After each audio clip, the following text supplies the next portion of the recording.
Bukankah ada yang menjembatani sekarang antara Surabaya dengan Madura? Tetapi bagaimana Al-Quran yang dipilih oleh Allah, mukjizat tertinggi bukan Isra Mi'raj, walaupun ayatnya diawali dengan kata Subhan yang menunjukkan hal yang fenomenal, masiratul dan kontroversial, tetapi Al-Quran diturunkan justru dengan kata hamdalah. Alhamdulillahilladzi anzala ala abdil kitab, alhamdulillahilladzi nazzala al-furqana ala, pakai alhamdulillah. Maka ulama tafsir mengatakan kalau subhana itu bidayatul kamal, awal dari kesempurnaan. Tapi kalau alhamdulillah itu adalah nihayatul kamal, merupakan akhir dari kesempurnaan. Kalau kita lihat mobil yang bagus, subhanallah bagus.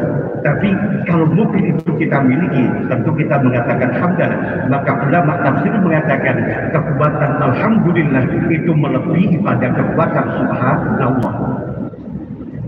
Rasulullah Shallallahu Alaihi Wasallam, kita lihat hal yang jelas disampaikan oleh semua khatib.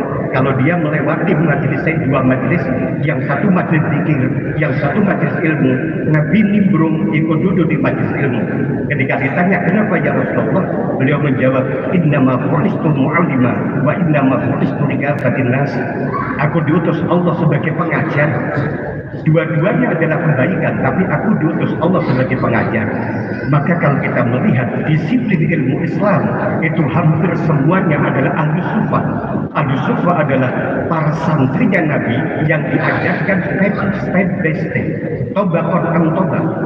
Bukan pengajian, tapi ngaji setahap demi setahap, setahap demi setahap. Makanya kemudian Nabi mengatakan, al-ulama warasatul anbiya. Nabi tidak mengatakan al-ulama warasatul mursalin, ulama pewaris Nabi. Nabi tidak mengatakan ulama pewaris Rasul. Kenapa? Karena tugas Nabi dan Rasul itu jauh. Kalau Nabi dikatakan ya ayyuhan nabi hasbukallah wa man ittaba'aka minal mu'minin, wahai Nabi cukuplah bagimu Allah dan para pengikutmu, kau ajarkan setahap demi setahap. Maka disitulah al-sufah yang berada di raudhah, sehingga Nabi mengatakan ma baina baiti wa minbari raudhatun min riyadil jannah, antara rumahku dan mimbar adalah taman surga. Nabi mengajarkan di sana.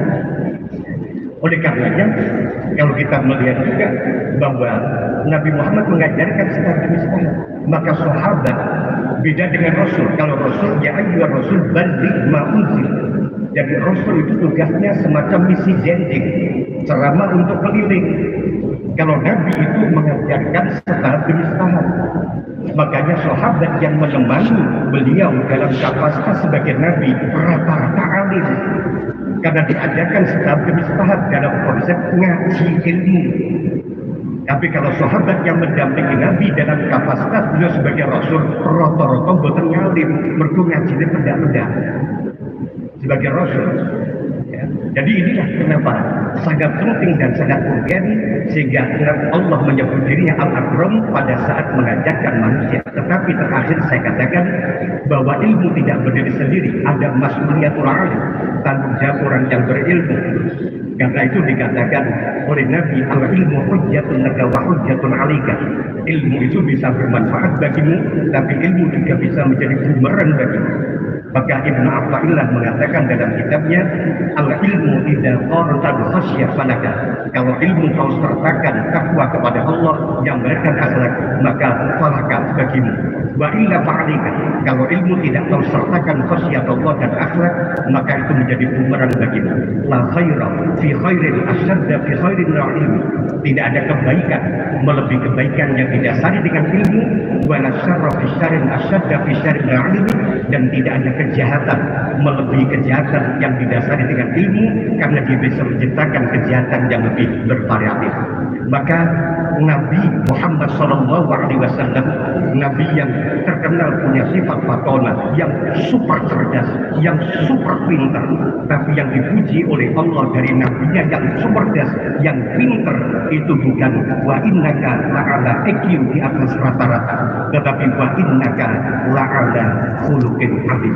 Perbautan sinergitas antara ilmu pengetahuan dan al-akhlaqul karimah. Barakallahu li wa lakum bil Qur'anil Karim wa nafa'ani wa iyyakum bima fihi min ayati wa zikr.